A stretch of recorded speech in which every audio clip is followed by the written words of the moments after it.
Hey Jessica, how you doing? Hey Nick, doing great. How are you? Doing really well. It's good to see you. Thank you for taking the time to give us a few minutes to talk about agent attraction and where we can fish, where to go find those people, right? So before we jump into that, tell us a little bit about yourself, how long you've been with EXP, and how your agent attraction is coming along. Sure. So thanks to Attractzen, we're super excited about ramping up our agent attraction. My business partners and I came in March of 2020, so kind of a crazy time to join EXP.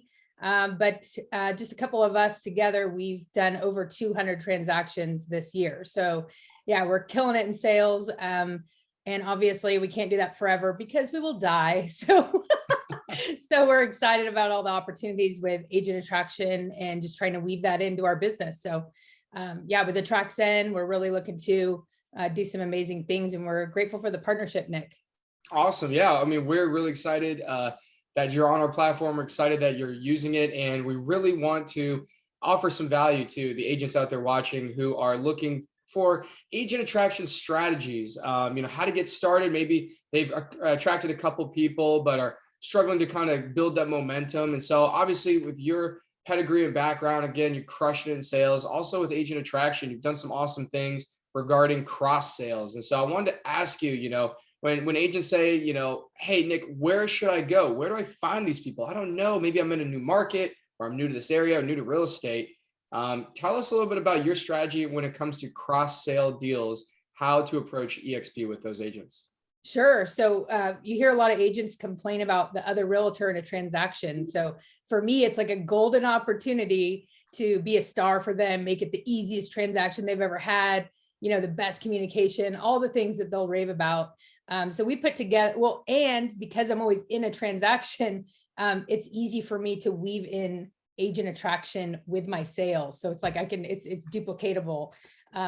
So what we've done is we've put together like a couple touch points so that we're kind of warming them up in our database. So we use the Attractzen phone number to communicate with them throughout the transaction. That way they're used to the phone number, they're used to texting and getting calls from us like through Attractzen number. And then we do a couple things throughout the transaction just to make them feel special. We write a review for them afterwards.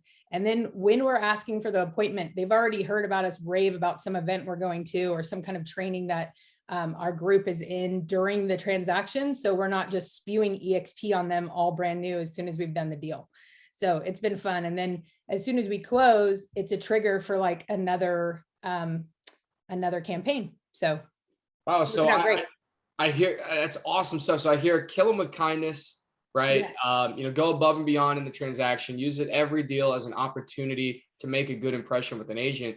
But then you just said something that really piqued my interest. So you said you even take it one step further and you guys write a review for the other agent in the sale. Is that right? Yes. So there's one site called Peer Reputation. And because we write a lot of cash offers, we we also like Peer Reputation because they'll give us a good review a lot of the times if we write a review for them. So we include that link when we write offers so people could go in and say, oh yeah, other people think Jessica's amazing. She's not full of junk. She's not lying to us. She's actually, the real deal. So yeah, check out Peer Reputation. We put the link right into the Attractzen text that we send them. We say, hey, we wrote your review. If you have time, let me know, that you had a good experience as well. So yeah, it's been great. I think that's a great idea. That's something that I think a lot of agents could implement into their business right away, especially producing agents, people that are selling a lot of real estate. But for those agents that maybe are just getting into the business and they don't have all those systems and processes built out through Attractzen or any other tools yet, what would you say is just like the easiest way after the transaction, like a good script or something to kind of make a follow-up and invite them to either, jump on a Zoom, have a cup of coffee or something like that? Sure, absolutely. I think working in a transaction with an agent, you also get to hear where their pain points are. You're going to hear them complain about something, or you're going to hear that they feel stressed or sound stressed. So, just ask them, hey, is there anything in your business that, that's going on that I can help you with, or that you'd like to learn more about what we're doing? You could start it there. But I actually want to just give you a quick script and a tip for someone that's getting started that is brand new into real estate is if go out and actually tour a property. So go and say, hey, can I go and preview your listing at 123 Main Street? Yeah, sure. You could go preview my listing. So then when you get there, you text them and say, hey, I got here. I just want you to know everything looks good. There were a couple lights on. I locked one of the windows was open. You might have to make that part up. Just kidding. But let them know you care. Let them know you locked it up. Give them some feedback. And if you imagine you could go out with no listings, no buyers, you could go out, do that 5-10 times. You might have some good conversation with some agents. So I love that. I think it's all about building the relationship, and essentially you're just being intentional about meeting new agents, which I right. think it's a great strategy. I think not a lot of agents talk enough real estate with other real estate agents, right? Like we all like to talk about the transaction, what's going on, and get to know Right. them. And so, do you have any good like qualifying questions that you sometimes ask even through the transaction that maybe hits on those pain points? Yeah, absolutely. I think it could even come down to like their transaction coordinator or their filing or just like their system. You kind of can notice like how organized they are, and pick up on those things. And then rather like than pointing out their failure or their weaknesses, you could just highlight your strengths, right? So if someone's like really disorganized or they seem like their paperwork's a mess or they don't have all their disclosures, and get them back to them in the way that that you think it, like how they could improve, and give them that experience so they can kind of like it's highlighted rather than pointing out their weakness. So that's one of my tips. I get a lot of feedback from agents, especially new agents. I had a gal, she's brand new agent. And she like in the first 2 conversations told me that she might need to make a switch somewhere because she was so frustrated that her broker didn't have an answer for her. So Wow. I think sometimes just slowing down and realizing like, you're so busy. We're all so busy. I'm busy, but I'm busy, but I can make time for the agent and take their calls and be a good communicator. And I think that off the bat is one of the big struggles for people. So they're going to love that. I think that's great. And I love everything that you're bringing to the table. I mean, this is just really good stuff. I mean, every deal you do is an agent you meet, is a relationship you can create. But for those agents out there, because sometimes I hear from agents, we hear all the time, right? We hear all the time that sometimes agents are like, well, I tried it with this one person, it didn't go very well, so it must not work. But the deal is, right?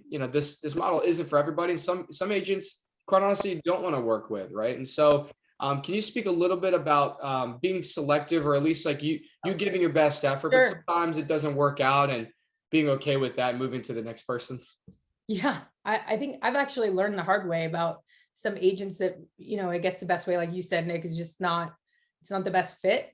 I think you have to be somewhat of an innovator or someone that at least wants to adopt the ideas of an innovator. And they see that, that amazing like power of like the technology that's available, or, all the different things. If you have someone like that, they open the fridge and they look in and they're like, where's the mustard, before they look like, that type of agent, it's just not, it's going to be hard for them. They're going to fumble around unless they're part of a team, and they may not even be productive on a team. So I think that's one of mine, is like somebody that actually has a drive, somebody that's excited about building their business, that has that entrepreneurial type spirit, and somebody that actually, cares. Like you can even tell, I think a good qualifier would be someone that you can tell cares about their client even, Yeah. that really, that represents them well and that cares. I think that's a good fit for our culture as well. And I think part of it is also just thinking of your own time. There's a lot of Yeah. time wasters out there. So if it's not in, Girls.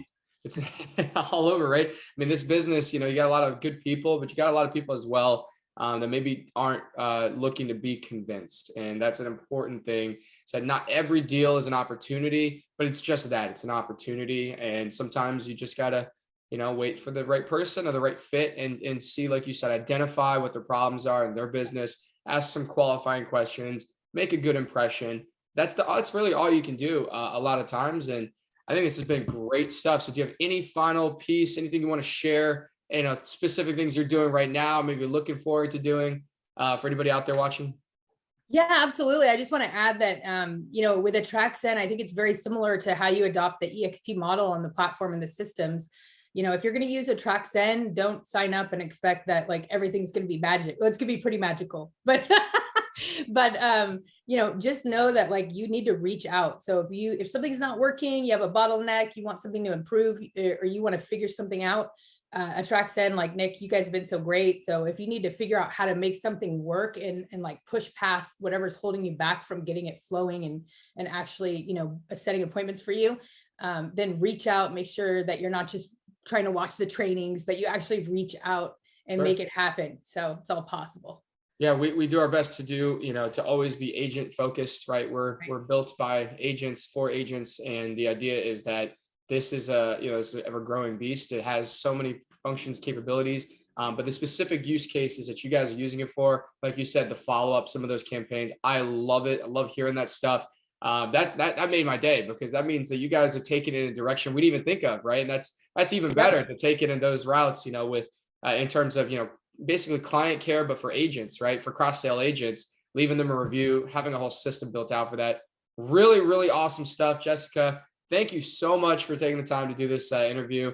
Really great stuff. Wishing you the best of luck in all your endeavors when it comes to agent attraction. Thanks, Nick.